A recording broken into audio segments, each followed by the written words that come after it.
talk to me how you prioritize self-care in your life and what that looks like for you. And I think that's taken on even more of a new meaning for you in this last couple of years with all of these transitions and changes and teaching and getting married and having to move so many things and graduating, all of this in this last crazy couple of years. So never would self-care ever become more valuable. So talk to me about that. Yeah, I think as I was kind of thinking about these things, I was like, where did I initially think about self-care? And I feel like the biggest thing that you see is like kind of in movies and TV shows. And when you see self-care, people are, having a bubble bath, like a glass of wine or a face mask. And so to me, I feel like a lot of times that's what I thought self-care was. It's like taking a bubble bath, which don't get me wrong. And I'm going to talk about this on things that but I do love that time. But I think just learning that it's not always about caring for your physical body, but obviously so much deeper, and the layers that you have in caring for your mental health and your emotional health and your spiritual health. And so I think I've been learning so much about what self-care really is, and that it can look different, at different times of your life, but also just to reach all the different needs that you have.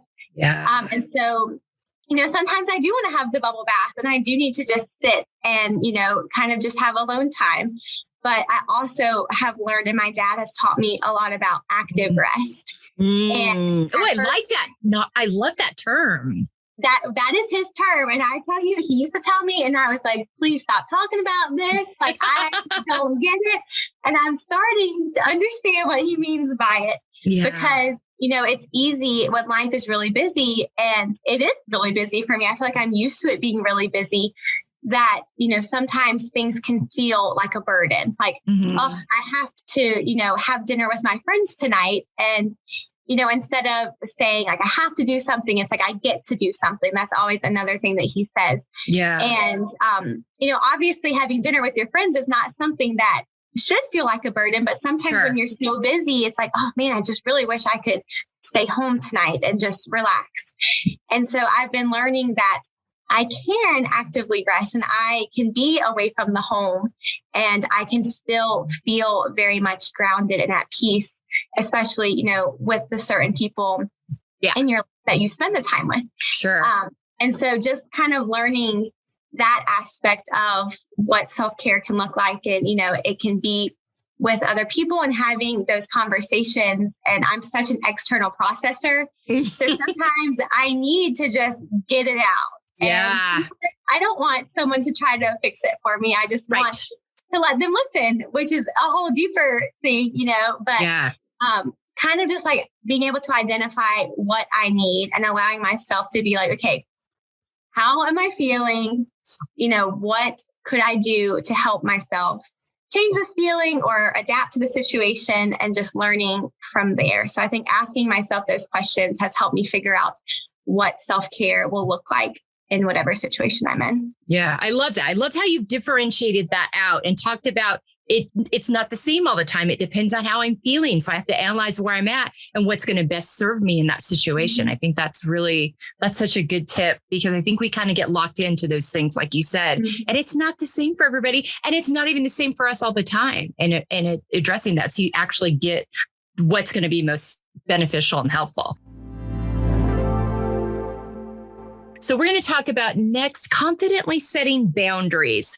I think as you have gone through all of these changes, and you and Garrett have been together for a while, that's not new. This is not like, you don't, but it's still different when you get married and you're in a house together and you still are, then you're officially, those family members and those people are like my family now. So navigating those boundaries, the time for yourselves, because you live close to all the parents too. Yeah. So making time and space for you as a couple, talk to me about the boundaries piece, and also too, like you're teaching, you're giving your energy into so many places. So talk about that. Yeah. So to start, I guess, in relationships, especially with Garrett, like you mentioned, so we started dating my freshman year of high school. So I was 15 and he was 16. And we dated through high school, through college. We went to different colleges. And so we did distance for 4 years. And then, like you said, we had a COVID wedding. So we were supposed to get married right after graduation. But because of all the unknowns, we actually ended up moving it up and doing it in March instead of May. And so, that was definitely unexpected. And it kind of, not that we weren't ready, we had 7 years to kind of, but it was like, okay, we're doing it right now.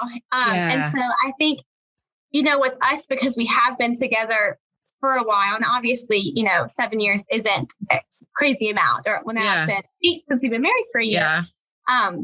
But I think with boundaries in that aspect, I feel like in a lot of ways, we don't really have them. I feel like we're very open and vulnerable, because it's like when I think about Garrett, I feel like there wasn't much before him, which sounds kind of silly because obviously I had 15 years of life before I met him. Yeah. And luckily for me, I feel like there was no major life experience or any kind of like traumatic experience that I might have had before meeting him. And so it's like, when I think of our relationship, I feel like he's been here for everything. And I feel like he, feels the same for me. And so it's not really relearning someone, because it's like we've gone through all the major things together at this point. But I think the biggest thing with boundaries is kind of what you mentioned with like family dynamics. And we are really close to all the family, which is amazing. And I'm so grateful for that. But we read a book in our premarital counseling called Ready to Wed. And a big chapter in that was leading and cleaving, and how you lead your family and you cling to your partner. And I was like, oh, that is so easy. Like, I feel like we do that already. I don't feel like I'm tied to my parents by any means. But it's been interesting that now that, we have been married, I feel times, especially when I'm trying to make a big decision, where it's like, I want that validation from my parents, because I look up to them so much. I have a really, really close relationship with them. And so I feel like I need to call them about every little thing.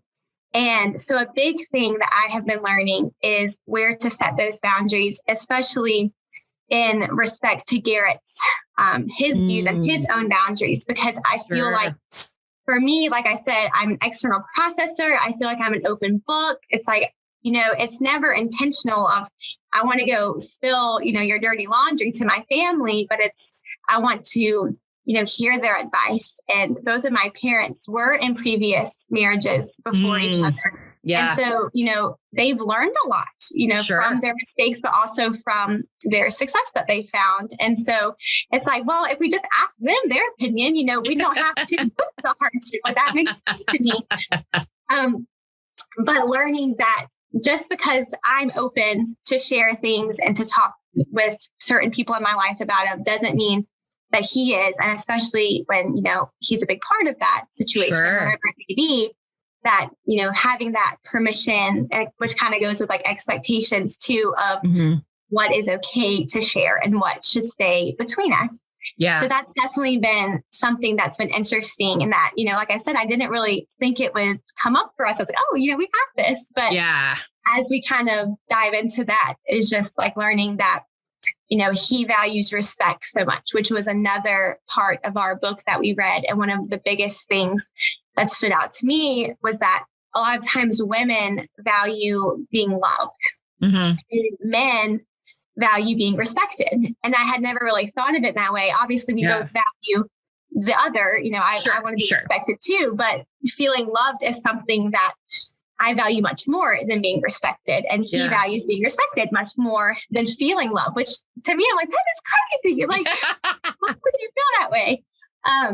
But just kind of learning that and knowing that going in, it's like, when I call my dad to ask him his opinion, that makes Garrett feel like he's not being respected and that I don't trust his opinion or value his opinion. And so I think just learning that, I chose him as my life partner. So I am going to make these decisions with him. And yes, there's times when we can go elsewhere and have, advice from people that we really value and admire. But then there's other times when, sometimes you just have to have the consequences of whatever you decide, whether that's good or bad, and you decide together and you deal with the consequences together. So, and that's a huge thing that I have learned. Yeah. And I think it was really different when we got married from just dating, because those decisions, aren't yours as a couple. Right. You have your parents that are still kind of over you. Yeah. And guiding. Once you leave, it's like, hey, we're on our own, and we value that independence from our families. Sure. But it's like finding that balance too, I think, was definitely something that was difficult. But it's been really good to learn and understand, him a little bit deeper in that aspect. But with boundaries with school and work, that has definitely been a huge part that I've been learning. And especially going from my first year of teaching to my second year, it has been just dramatically different. Like you said, my first year was in COVID. And so we started virtually and then we came back hybrid. So I had some students in class and some students at home. And so I had to balance that. And then we came back fully in person and we're like, oh, things are good. But then we went back virtual after Christmas break. Oh, and we stayed virtual for a little bit. And then we went back in person. So it was just so back and forth. I'm dizzy just listening to all of that. I don't even know what you said. Yeah. Wow. I was just going to say, I can't imagine trying to find boundaries and self-care within that.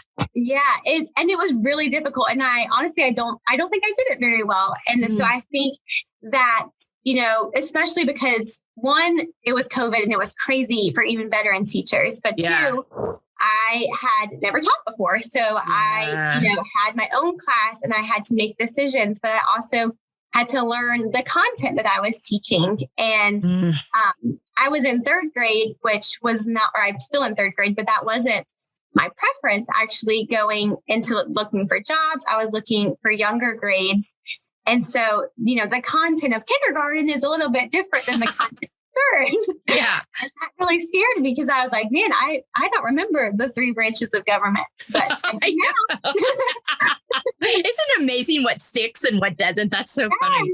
And I was like, I'm sure I learned these things at some point, but I just really did not remember them. Yeah. So last year, was a lot of relearning the things, but also because we were virtual, we had to make the slideshows because you can't just talk to a bunch of 8-year-olds. They have to have some kind of visual. Yeah. So I would spend, so much time before school and after school. And then once I got home, I would be spending time until I went to bed. And then on the weekends, it was like Saturday or Sunday afternoons, I would spend like 6 hours on school, just prepping for the week.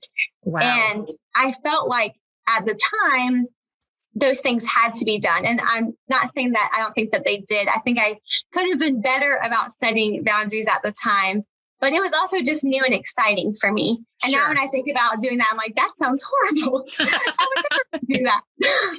But that's been something that going into my second year, I knew I was like, that is not sustainable. I think it had to be done the first year, just survive. But now, the slides are made. Now I've taught the content one time. I'm familiar with it. I have, somewhat classroom management that seemed to work last year. And so I've actually been just kind of like complete 180 of where I feel like I'm not doing enough. And I've really been struggling, especially at the beginning of the year, of just feeling guilty. I'm also a 3 on the Enneagram. So I'm very much an achiever. Yeah. And so thinking that I'm not doing enough and that could be affecting their success has been really, really hard for me. Yeah. And I definitely can't say that I, have figured it out yet. It's only November.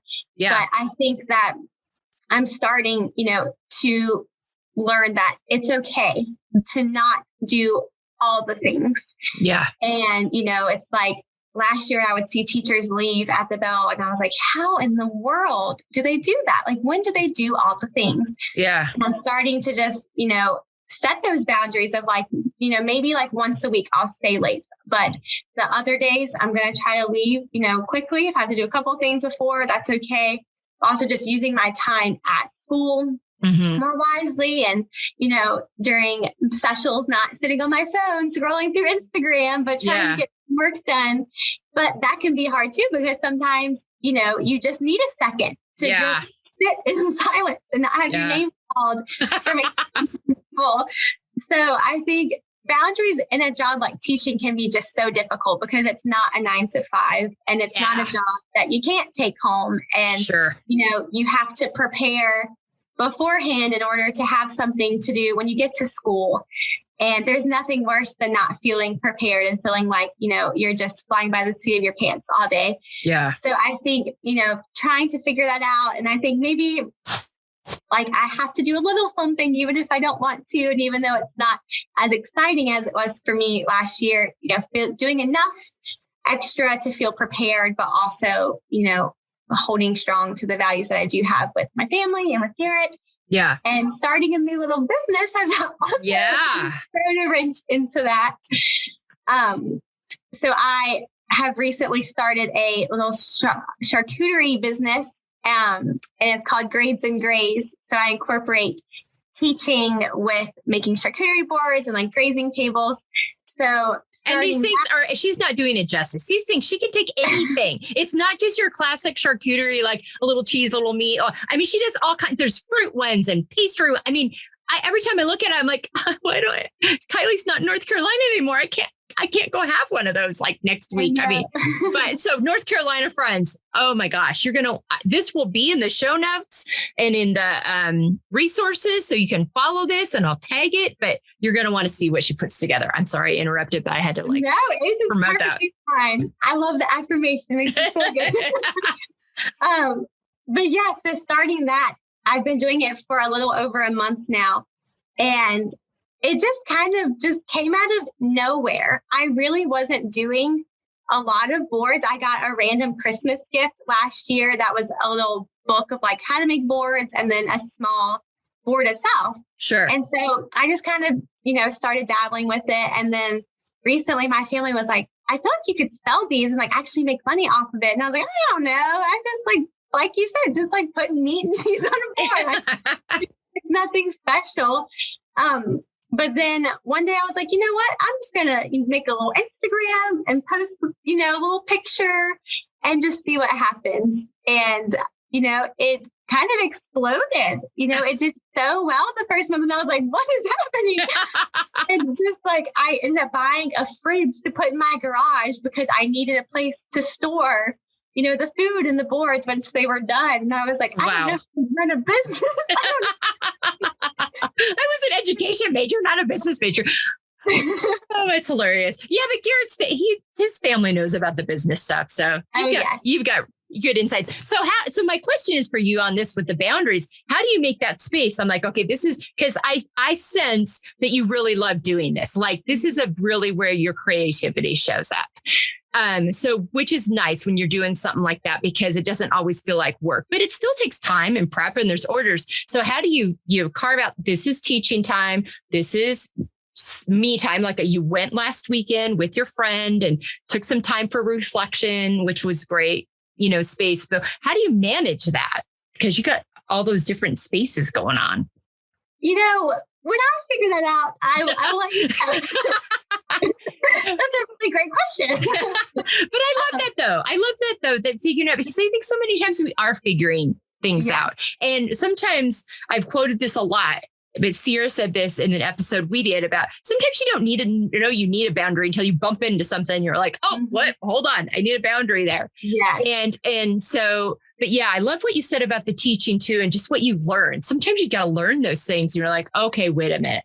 Okay, I don't need to feel guilty about this. Okay, I need to take this space. It's okay for me to leave at the bell today. I'm only going to stay late this week because I got to be refreshed for these kids. And I also want to give good time to my partner, to friends, to family. So, just that recognition is so many times, like I said, you kind of bumped into the wall. You saw, okay, now I need to do this. I need to create space there. And something you said with you and Garrett too, and talking about this, and Sierra and Tim mentioned this, and I thought it was beautiful. And I think this kind of applies to you and Garrett too, and maybe you just don't know it yet, is they use the term guidepost for their relationship rather than boundaries, because Tim said it really well. He was like, boundary feels like something where I'm saying, no, you can't come here. And with my partner, it's like, you can come anywhere, but this is how I need you to come with me on this. And I feel like kind of more so, especially because you and Garrett know each other so well, and you essentially grew up together in a lot of ways, that guideposts might be the terminology that's almost more. And that was kind of a perfect example when you're talking about recognizing, because you and Kayli are both, you're those external processors. And so just being aware that, I am, but my partner's not necessarily. And so it's like, okay, let's talk about the guidepost for this. Okay, this one feels a little more sacred, like it should be between us. So that one isn't something that we'll go and take out to my girlfriends or my parents. But I feel like guidepost is really more of a word for you all than boundaries, because it's like how to do it. How do we do this together rather than no, not here or yes, here kind of thing. Does that make sense? Yeah. And I actually listened to that podcast, and so many times I was like, yes, that is so good. And I was like, I want to reiterate those things in mind, but not feel like, I'm stealing their idea. But that was something specifically that I was like, yes, because it does feel like you're saying, like, you're not allowed to see this side of me or enter this part of me. And that feels so wrong, like with your partner. And so just knowing that there's parts, that you have to, and I think Sierra mentioned this too about, be more like gentle with this part, like with my arm. Yeah. If I had a wound, it's like, you can't, you're not just never going to touch it, but just, be gentle with it and like be more mindful around it. And so I know exactly what you're talking about. And I love that. And I really feel like I completely agree with that and relate to that in my own relationship. Taking care of emotional health as much as our physical health. And you touched on this earlier, which is that recognizing when you need to do a self-care that's more physically related versus one that's more emotionally related. But just talk about how those are connected, because I think even as being a student athlete, kind of saw this play out a lot, how connected the emotional and the physical health are. So talk about that. Yeah, being a student athlete is definitely what comes to mind, because ever since I was old enough to pick up a softball, I've been playing. And a big part of that is obviously your physical health. And in college, I was a slapper and I played outfield. So a big part of that was my speed, which, is all about my legs. So I felt like I was always trying to protect my legs, make sure that they were stretched. And it was cold, I would stretch longer and, really caring to that physical health and, going to the gym often. And I feel like since I left college, it's been so much more of my emotional health, because it's like I'm not required to do those things physically. Mm-hmm. Yeah. And it's been hard because I do desire to feed my physical health more, because I feel like that has kind of been something that has been on the back burner, because it did feel almost like a burden of like, okay, we have to practice every day. We got to go to the gym this certain times. We got to run, this amount. And so when I left college, it was like, I don't even want to look at a weight for a long time. And so I think I'm starting, I want to incorporate that back into my routine, but instead of having like a 6-pack and trying, to look a certain way in order to perform, I want my physical health to be connected with my emotional health. And I want to exercise because it makes my body feel better, not because I'm trying to look a certain way or do a certain thing, but I want to feel better, and like healthier. Yeah. And I definitely could tell once I, graduated and moved home, my body changed a lot in this past year because I wasn't doing such demanding exercises and exercising for hours a day. And so I have noticed those changes, and it has been a little bit difficult for me to kind of process the change that my body has been going through. And although it hasn't been, something extremely significant, it's been a change. Right. And so, learning how to feed that and to help my physical health, but also not making it something that, again, like I have to do. I have to go work out, but wanting to, because I see the benefits of it. Yeah. And like you said, I think emotional health and physical health and mental health and spiritual health, they all are interconnected, and you really can't have one without the other. But I think it's been so interesting that the past year, I've been focusing much more on the emotional and spiritual side of things. And it's like, okay, well, now that I feel like I, have a little better understanding of where I'm at there, I want to try to bring this aspect back in to feel more well-rounded. Yeah. Yeah. The holistic connection. Absolutely.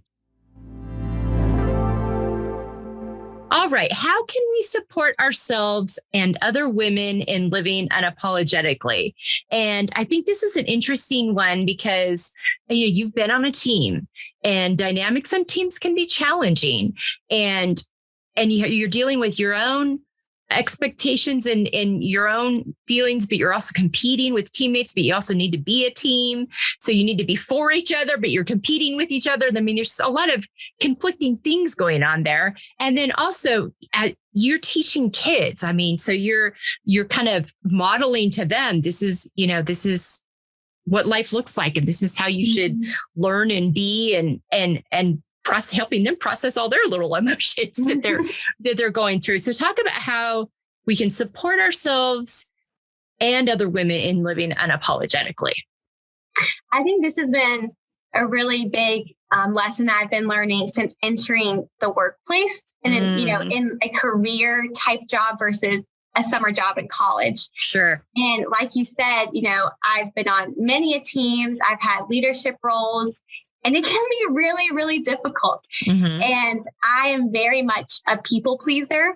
Mm-hmm. And so when you are in these leadership roles, you want to make everybody happy and you don't want to stir the pot. And although you might have to make difficult decisions, it's like I would always try to say it in a way that wouldn't upset people, or, it was more of catering to others' needs versus my own. Yeah. And sometimes, sacrificing my own values because I was just trying so hard to make other people feel safe or, feel understood.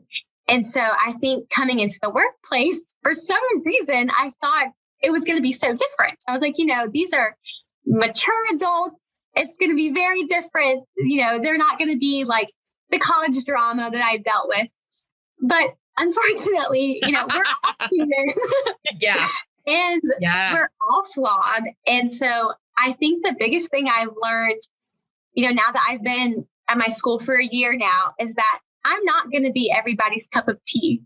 And they're not going to be mine. And that's okay. Yeah. And I don't need to put on a show in order to, make a friend at school. And, if my values are different from theirs, that's perfectly fine. We don't have to be best friends. We can have a friendly relationship, but it doesn't need to necessarily be more than that. And I think learning that also has been difficult because I'm a very relational person. Mm-hmm. And that's something that is really important to me. So I feel the need, to be best friends with everybody at work and to tell them, which goes into boundaries of, I feel like in order to create those relationships, I need to be vulnerable and tell them what's going on. Yeah. And it's like, hold on, that's not okay all the time. And you have to be careful where we do those things and with who we do them. And so I think just learning more about myself and falling in love with who I am and really understanding my values and knowing that, I'm not willing to compromise them. Just like this year, it's like, I'm not willing to compromise my time and my relationships outside of school, to fit in these, quote unquote expectations that, were put on as teachers. And so just, encouraging other people to really love yourself first and to understand yourself and to know what's important to you and that it's okay, to not, have a super deep and intimate relationship with everybody, whether it's at your workplace or just, even family. Sometimes we have to be mindful with family of, who we let into certain aspects. And, if we can just stay true to who we are and we can encourage that for other people. And I feel like our relationships will get much stronger and much healthier. Well, and healthy with the people that want to be healthy too. Let's go into talking about expectations. And again, going back to being a people pleaser, and I've seen this in action with you. Mm-hmm. And it's really, and Kayli and I, had conversations about how you've really kind of grown into yourself and gotten more confident in who you are and living by your expectations and not those ones that are all around you.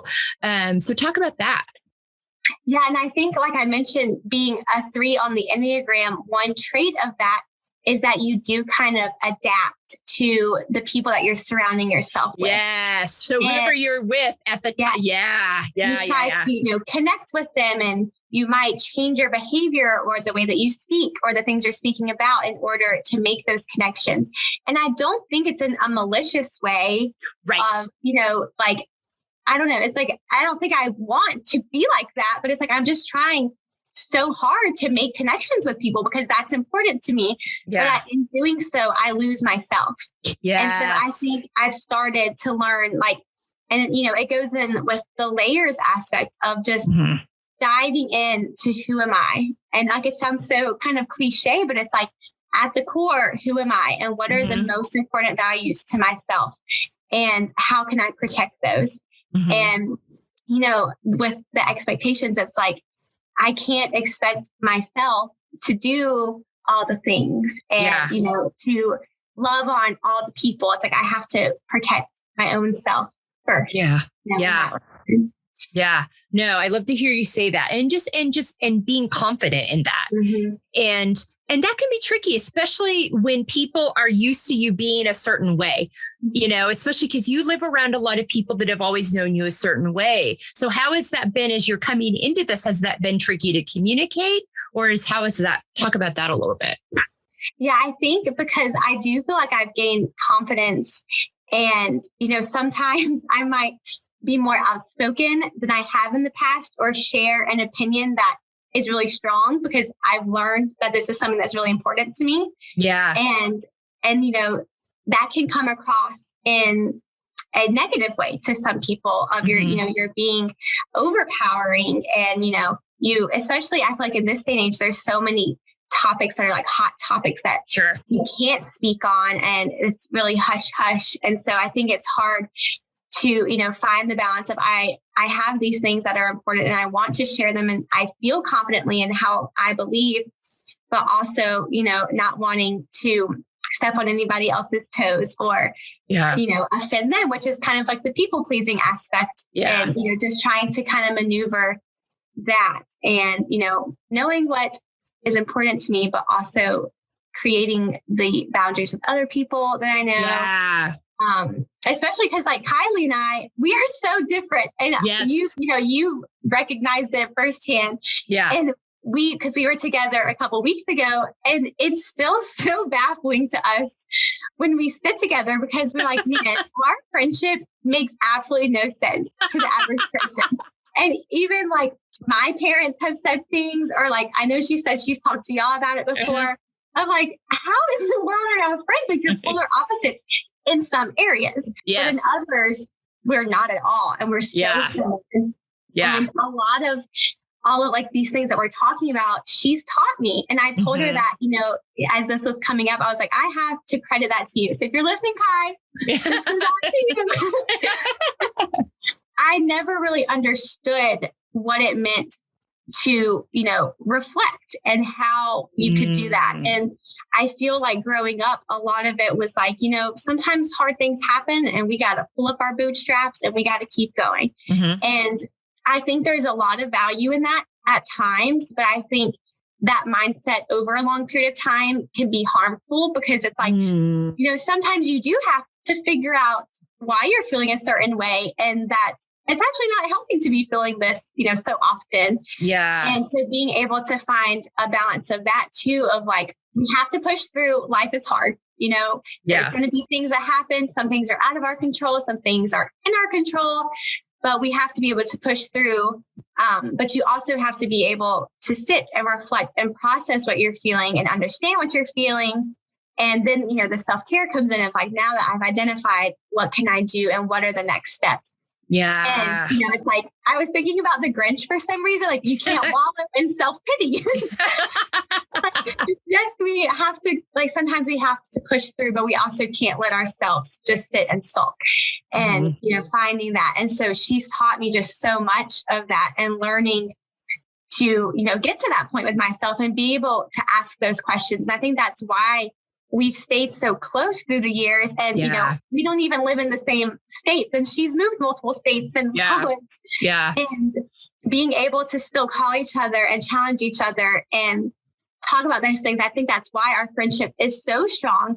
Yeah. And to me, like when I think about it, sometimes I'm like, man, it's crazy, that we're so close because we're so different in some ways. But then other times I'm like, no, it makes so much sense because I feel like she helps me understand myself and become the best version of myself. And so I'm so just like obviously grateful for her in that regard. And just, I feel like I couldn't even be having these conversations with you if I hadn't learned those things from her in college. Yeah. Yeah. Awesome. Oh, I love hearing that. It's such good stuff. Coming back to your why and everything you do, you've had to kind of deal with that a lot. I mean, you had to give it a little background. So you had your wedding set in May. You had identified it was going to be this beautiful destination and everyone was going to go there. And it was just kind of this little storybook kind of thing. And then all of a sudden it was like, nope, we're getting married in mom and dad's backyard, but then we're going to bring everybody together later on and dress up and do it all over again. And you probably, and I mean, it was nuts. It was like 6 months. I felt so bad for you. And oh, by the way, we're going to graduate from college too, but never mind, we don't get to walk. I mean, it was just, it was just one thing after another. And so just you and having to kind of, okay, what's my why here? And then you go into teaching. I mean, just, there's been so many things. So talk to me about how your values and your why have helped you kind of carve out these decisions that you've had to make sometimes kind of quickly. Mm-hmm. And in these spaces as you've navigated so many changes over the last few years. Yeah. And I think when I talk to other people and they explain it to me, I'm like, wow, it really has been a busy 2 years. But I think living it, and when I think about those couple of months, last spring when, the world was just chaotic for everybody. Yeah. I did go through so many changes, but in the midst of it, it didn't necessarily feel like chaos. Okay. And I am really grateful for that because, with the wedding, I see it as we were able to get married 2 months earlier and we had been waiting to get married for a long time. Yes, you had. A long time. Yeah. And my parents, they told me, they're like, you have to wait until after you graduate college. And so my plan was to do it the next weekend. Yeah. But joke's on them. I got married before I graduated college. And so it's like in that moment, when we were trying to figure out what in the world are we going to do with this situation? There's so many unknowns. I remember it was a Wednesday and I was sitting with Garrett's mom eating lunch at a picnic table. And she was like, well, you could just get married now. And I was like, are you crazy? Like what? And that's what we did. We got married that Saturday. So we planned the wedding in 3 days. And I think it's just in that moment, it's like, we just wanted to be married. Whether or not our friends and family were there, that was hard, not having them at our actual wedding. Yeah. Obviously, we were so grateful to have the majority of them at our celebration. And even then, a lot of out of town family and friends weren't allowed or able to come or felt comfortable coming, which was really hard too. Yeah. But our why there is like, we want to get married and we don't really care what it looks like or who's there. This is what we want. Yeah. And I think, you do have to make decisions sometimes of like, maybe this isn't ideal, but this is truly what I'm desiring. And I feel like this is what I'm supposed to do at this time. And that's what I'm going to do. Yeah. And, with teaching, I often have to think about my why because this year has been really challenging. You think of the COVID year as being so hard, but to me and to most of my colleagues, this year is significantly harder because now we're actually bridging those gaps that they've lost in virtual learning. And my students haven't had a normal year of school since kindergarten, and they're in third grade now. Wow. That's amazing when you say it that way. Wow. I know it's kind of scary. It is because those are such important years. Mm-hmm. Oh my gosh. Because it's not just what they're learning academically. It's also just their social skills. Socially, and they change so much during that time. Yeah. And so, it's been really challenging. I'm not going to lie. And so, finding those boundaries that I was trying to set, but then I feel guilty that I'm not doing enough to reach these needs that are very much there. Mm-hmm. But remembering at the end of the day, it's like, I want to be a teacher because I want to make my students feel loved and feel seen. And ultimately, I don't really care if they learn their multiplication fact or if they can do two-step word problems. I care that they know that they can come to a space every single day where there is someone in their corner and that they just can feel accepted. Because, luckily at my school, we're in a pretty good area. And so there's not a lot of kids that just have nothing and no support, which I'm very grateful for. But it's like, even if, you live in a 2-parent home and, you can put food on the table, that doesn't mean that you're not experiencing hardships. Right. And so just being that person for them is the most important thing. And so I have to tell myself that almost daily of, they might not be mastering these concepts like the average 3rd grader would, or how maybe my class did last year, but I'm doing my very best. And I know that they feel loved and they seem very happy in my room. And that to me is the most important thing. Well, and I love that. I love the feel loved and feel seen, because that will stay with them for their whole lives. And those are the things that matter. I mean, they'll figure out the math thing, whatever. But and I mean, you don't use a lot of that anyway. You do not. You don't remember the branches of government. Leaders now. So unless you're the Secretary of State, there's not that many of those.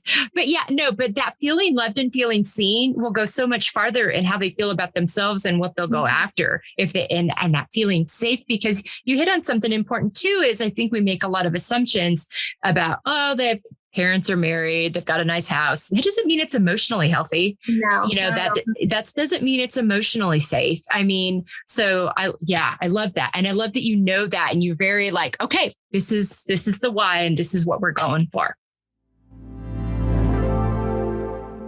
Accepting, you talked about this a little bit earlier, but accepting the layered aspects of yourself. Yeah, I think this has been so interesting as I have been learning about the different layers. And I think at first it felt so overwhelming of like, oh my goodness, there's a lot more to me than I thought, and which can be really good. But also I think it can be really hard of like, wow, no wonder I feel this way. Like it's so much deeper. Yeah. And so I think just, learning that there is, whenever we feel any type of way, there is something deeper there. And sometimes it can take a second to figure out and, move those layers back in order to get to the core of what might be going on. And sometimes, things can even go back to childhood. You're like, man, that makes a lot of sense that I feel this way because of this situation that happened in my childhood. And I've never made that connection before. And so I think the biggest thing with layers is being able to ask yourself questions and to figure out, how am I feeling and why am I feeling this way and what might have caused this? And again, that's something that Kayli does so well. It should be like, well, like, what do you think would be, the root to that? And where do you think this feeling is coming from? And it's like, well, this actually makes a lot of sense. That makes sense. And I feel like whenever we have this conversation, she's like, I kind of knew the answer, but I just had to help you get there. Which is a really empowering thing too. And that's this is what happens when one of your best friends is in a public health and social work and master's and a psychology major and anthropology major in college. You get all those. All those. It's like a session every time. And talk to me too, though, about moving out of college. And, you were known, and even through high school, you were Kayli, you were the softball player, and moving out of that into like, okay, that's not part of that surface identity anymore. Was that hard, or did that help you dive into the other layers of yourself? Talk about that a little bit, because that can be a hard transition for people. Definitely. And I think so in college, softball was, very, I guess, different than what I was expecting in good ways and bad ways. Sure. I think, playing time, and we kind of mentioned this before, but it can be so difficult to have these relationships because you're competing every single day. Yeah. And, sometimes you feel like you're worthy of playing time, but the coach might not think it's the best decision for the team, and trying to be okay with that and support the team, even though you feel, that you have something to offer, and just that battle. And I think the mental game is just vastly, more important than the physical game. Yeah. And people would preach that to me growing up, but it's like, until you're really in that, you really don't understand. Sure. And so my junior year, I didn't have a lot of playing time, and it was really, really difficult for me because, like you said, I was Kayli, I was a softball player. When we would have class, it's like, introduce yourself, say something that you like. And I was like, I'm Kayli, I play softball. That was my identity for a really, really long time. Yeah. And so I think it kind of started that year when I did have less playing time. And that's when my relationships in our Christian ministry really became much deeper, because it's like, well, if I don't have this aspect of myself, it's like, there has to be something more, that if I'm not this softball player and I'm not star of the team, what else am I? And I think that's really when I started to break down my identity, like, you know what, maybe it's not in the fact that I can run fast and I can like hit the ball every now and then, but there's a much deeper aspect of myself. And so I feel like that year was so difficult in that way, but I feel like I found myself a lot. And so then senior year, that was hard because I played like 11 games and then we ended suddenly. Yeah. And so, that was the other thing. Her senior year softball season got cut off by COVID. We've left that part out. Oh my gosh. It's really just when you put it like that, I'm like, man. No wonder I'm tired. It's like, I felt like I had already processed a lot of losing my identity a little bit with softball. And so when it did end so suddenly, I feel like it didn't hit as hard as it would have if I wouldn't have had that year of kind of struggle and finding, what more is out there for myself and what other passions do I have. And so it's been really interesting now that it's like a year out. It's like, I do miss softball, and there's days where I'm like, man, like I would give anything to just play one more game. But I also am very proud of the woman that I am without it and without it. And I think, I'm glad that there's more to me than the fact that I can hit the ball and I can catch the ball. That there's a deeper person that has passions, that wants to help people. And so I'm just so grateful for that experience. And because I feel like without softball, I wouldn't really be who I am today. And, even absolutely. There's the times that were really, really difficult. I feel like it did help me to find more. And so I think, that transition and kind of losing that aspect that was so strong for me at, the majority of my life, I feel like it wasn't nearly as difficult as it would have been. Yeah, absolutely. Very good stuff. Thank you for that.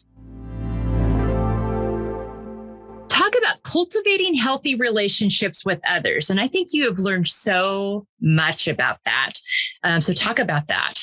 Yeah, I think this is a big why for me too. It's just, I really desire at my core to just connect with other people. And like I said, with my students, I desire for them, to feel loved and to feel seen and safe. But I also desire that in my adult relationships and in my friendships and, my relationships with my family.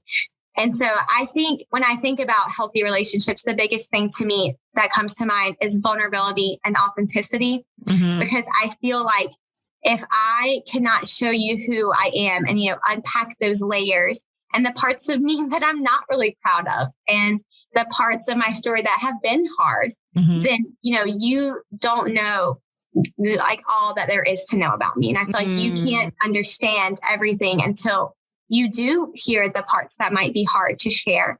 And so I really feel like if, I can be vulnerable with someone else, that it will empower them to feel vulnerable as well. And obviously there's a time and a place, and some people might not be ready as fast as I'm ready for things, or there might be things that I'm willing to share and they're willing to share, but other places that seem, a little more sacred at the time.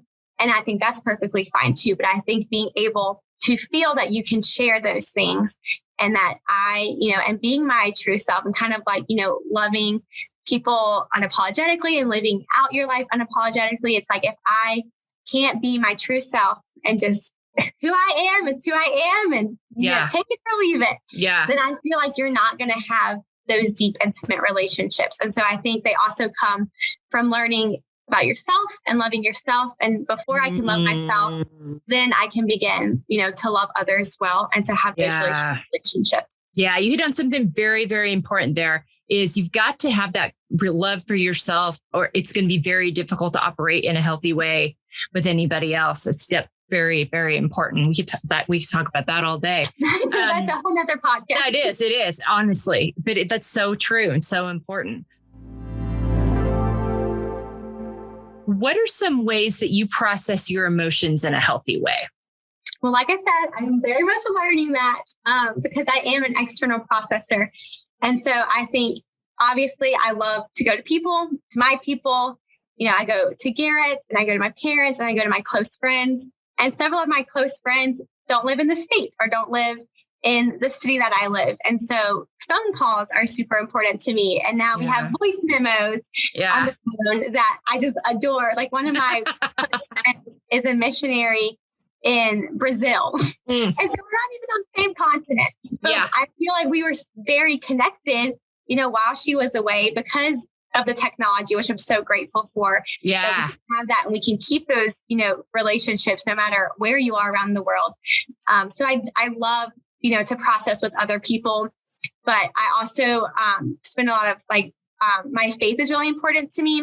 Mm-hmm. And so also, I try my best to get in the habit of journaling because, sometimes it's hard. Like I feel like I have so many thoughts. Clearly you can tell I have lots of things going on in my head, and it can be hard to actually put it on pen and paper. And I could probably write a whole book in one night of all the things that I'm thinking about.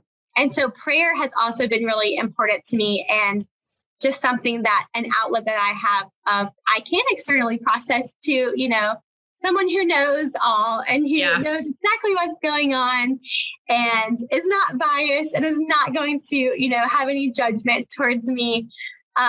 And so it was actually really cool because I was at a women's event at my church this weekend.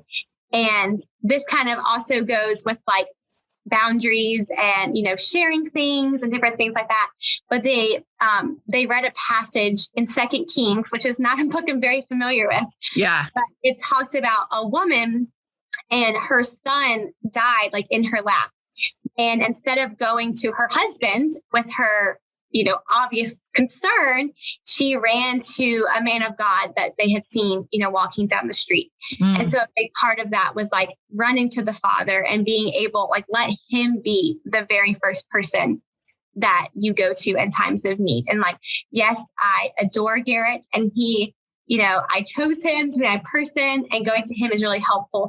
But for me personally, my faith has just been that, a place that grounds me. And so it's when I have all of these feelings going on, I feel like I want to be like that woman. I want to run to the Father first before I go to anybody else and, have that sacred time with the Lord, in prayer or in journaling, where I feel like I can just, let it all out and really process things in a way that's just, to me, much healthier than, sometimes going to people, because people are human. Yeah. And people are going to give you the best advice that they can. And they always mean well, but there's no greater advice than from your creator himself, Yeah.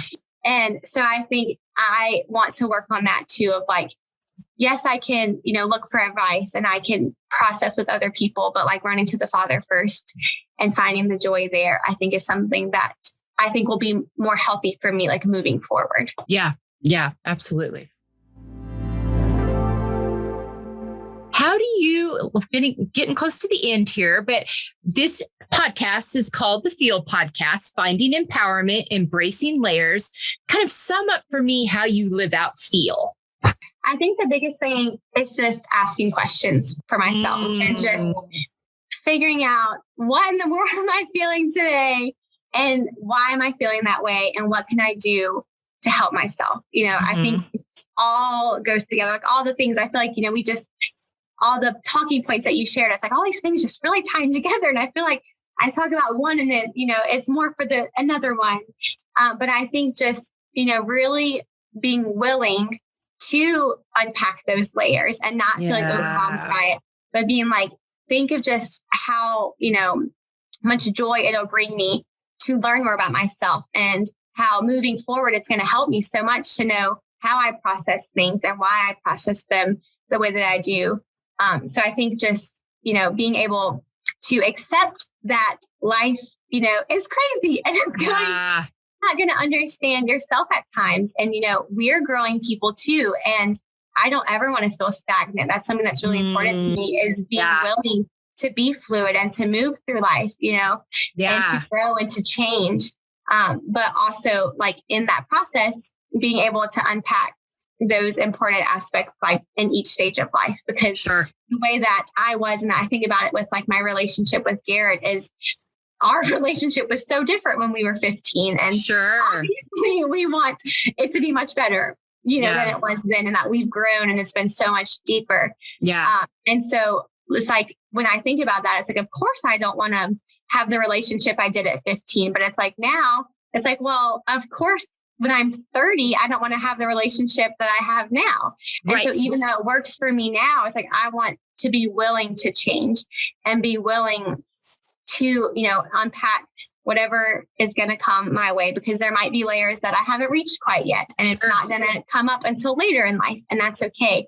Yeah. But also just, empowering the women in my life and, the men as well, to be willing to get to that point and to unpack some really difficult parts of their story that they might have, haven't thought about before. Yeah. And how just that can just be so helpful for understanding yourself and then understanding others and knowing that others have layers as well. And so we have to be gentle with them. Yes. Like with my students, it's like when they come in a bad mood, I have no idea what they went through before they walked into my classroom. And so being able to love them well, even in times that I don't know or I don't understand what's going on, but having those relationships, which again goes along with being in a healthy relationship, is just, absolutely, you're not always going to know what's going on, but loving the person for who they are and where they are in that moment, because we're not always our best selves. We have days that it's like, I feel like I have nothing left to give and I don't feel like I'm being my best, but it's like having people to pick you up and to encourage you in those moments is what's so important. Yeah. Oh, lots of good stuff there. My goodness. She's so wise. I've grown up so much since I first met you. Oh my I God. know. I know. It's fun though. It's fun to watch. It's fun to see. I love seeing this stuff. Name 5 activities that nourish you. So I did mention bubble baths, and I don't want to say it in, a cliche way, but I think just having, especially right before I go to bed, I've been learning that I need that time, to take a bubble bath or to take a hot shower and just have alone time. Yeah. And I used to not want alone time. And I'm still very much a people person, but just having an alone time before bed definitely is something that makes me feel nourished. And then kind of like I was mentioning before with like quiet time and time in prayer, I'm trying to get in a routine, which was something that my friend and I came up with at the beach, of having a better morning routine. And so like this morning, I woke up a little bit earlier and I was able to have some quiet time. And I felt like just going into my day was just so much smoother. Yeah. Another one would be helping others and making a difference in other people's lives, which is why I'm a teacher. Yeah. Yeah. And then another would be quality time, which can be really difficult because I do have a lot of relationships that aren't, right here. Sure. But especially with Garrett, just having time, we like to play games together, or we like to cook dinner together, and finding that time, because that's one of my love languages is quality time. So being able to have that intentional time, but also the last thing that nourishes me is intentional conversation, which is exactly what we're having. Yeah. So this conversation is so life-giving to me. You're doing it for your podcast, but for me, I feel like I'm able to just process and to think about all the things that, have been going through my mind. And so I'm so grateful, to be able to be here and to talk about these things with you. Well, thank you. And that's why I started it. Honestly, it's life-giving for me. I mean, I've gotten to have the most amazing intentional conversations over the last 6 months. And so, every time I sit down to do this, it's like, people are like, oh my gosh, how do you do that? And your full-time job. And I'm like, because this doesn't feel like work to me. This fills me up. It's very life-giving. So thank you for that. I love hearing that from people that I'm talking with on here. Name 5 words on how you want to feel the next 6 months. So my first one is joyful. At first I was thinking of content, but I was like, you know what?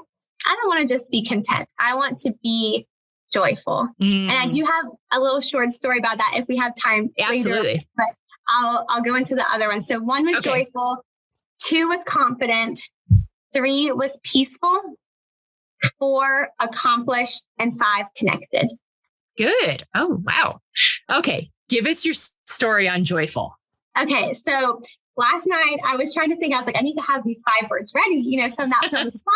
I want them to be intentional and not just something I throw out. So as I was processing this, like I said, at first I had the word content, and then I was like, you know what? I want it to be much deeper than that. I want it to be true joy. And so I changed it to joyful. Mm-hmm. And then this morning when I was having my quiet time, I just looked on, I have like the Holy Bible app, and they have a verse of the day. Yeah.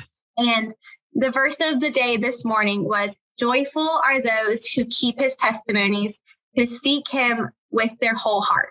Oh, and wow. It just hit me so hard of like, if this is the number one thing I want to feel 6 months from now, this is the way to do it.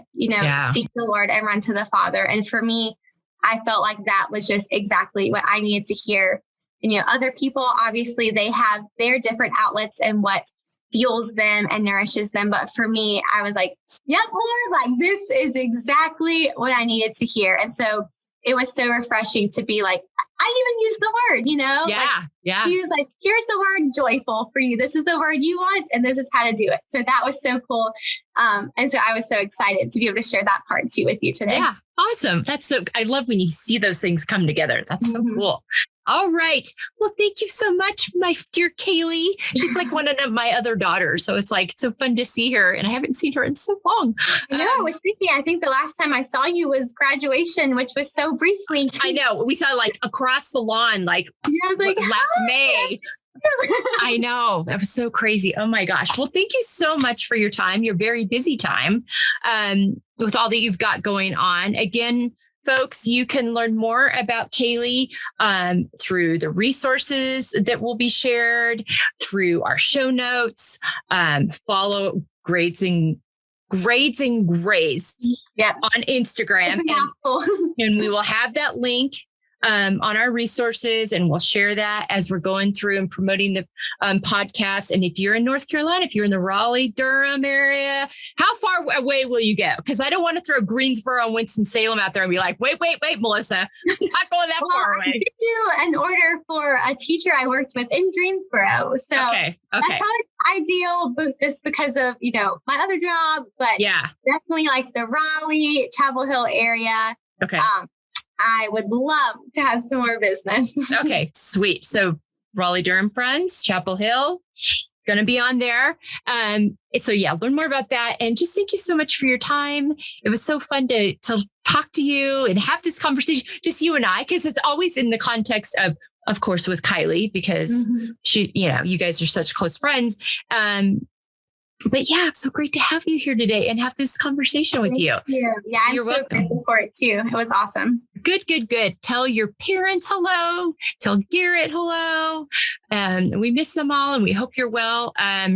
Podcast audience, you're welcome again. I always say that, but I'm so honored that I get to introduce to you on a weekly basis these amazing people that I get to know in my life. So again, follow us at embracinglayers.com, at Embracing Layers, to learn more about our lovely Kayli Blankenship Scott. And thanks for being with us, and have a great week.